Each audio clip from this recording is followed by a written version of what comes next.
सालबारिया एखेबा सालबारिया वै सालब्रुम ब्रुम रायजा सायातै बांलादेश नि हा आरि बखगै भारत हाबै तंगो सालब्रुम रमजागै तंगो रमजैया बलाय तंगो फियाबा हा आरिवो कराक नाय मथांग्रानि बागै ताबुकबो कराक इया आबुनि फुरुमारि हनै हायनो हाय तिनि खरकथाम बांलादेश नि रायजा सायातै हाबनाय बोरै रग्न कासुइ मानुखा आगरतला रेल स्टेशन नि पुलिस बरक रायजा सायातै बांलादेश नि हा आरि बखगै भारत हापायो ताई ट्रेन बाय फातार हास्टेव थांनायनि बागिनो Agartala rail स्टेशनाव थांमानि कक्तमा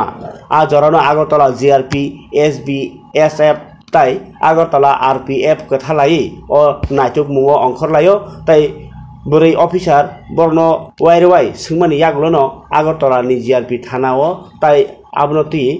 burn case दवै burn रमो ताई केस यासागो आबनति आगरतला जिआरपि थानाओ कायसा केस बहायनो यासाक जाखा बर्न दरबानगो बर हरजागनाय हिनै सायखनराका रमजागनाय रंखा बिसि नैसि दक उमरनि हासना हेना बांलादेश सातकिरानि ताई खरकसांखाय बिसि नै उमरनि कुलसुम बेगम बांलादेश नारायलनि ताई खरकसा चिचुकु उमरनि सपना आक्तार चट्टग्राम बांलादेशनि अबाहाय सालब्रुम ब्रुम कक्तमा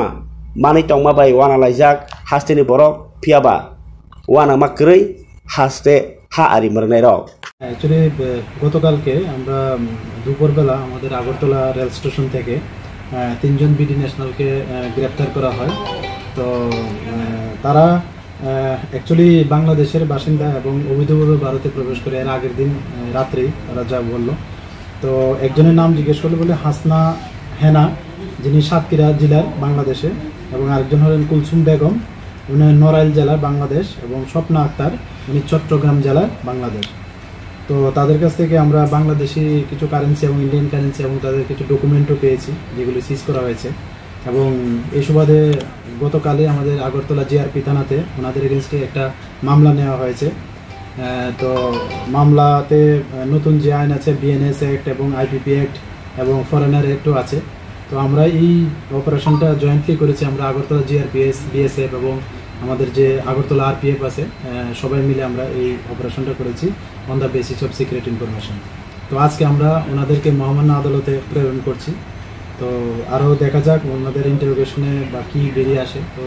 যারাই এটার সঙ্গে যুক্ত থাকবে আমরা অবশ্যই তাদের আইনের আওতায় আনব এই পর্যন্ত কতজনকে আপনারা অ্যারেস্ট করতে পেরেছেন এক্স্যাক্ট তো এখন ঠিক বলা যাচ্ছে না তো অ্যাপ্রক্সিমেটলি বিডি টাউট প্রায় 250 জন হবে তো এদের মধ্যে আবার ইন্ডিয়ান টাউটও আছে এবং বাংলাদেশি টাউটও আছে যা এই ইন্ডিয়ান টাউট এবং বাংলাদেশের টাউট মিলিয়ে আরও প্রায় 50 জনের মতো হবে বা এর বেশি হতে পারে আর কি তো এখানের মধ্যে একজন যিনি আছেন হাসনা হেনা উনিও টাউট হিসেবে কাজ করেন উনিও আগেও মানে দিল্লিতে থেকেছেন তো আজকেও তাদের যে ডেস্টিনেশন যে বলছে দিল্লিতে যাওয়ার জন্য ঠিক আছে।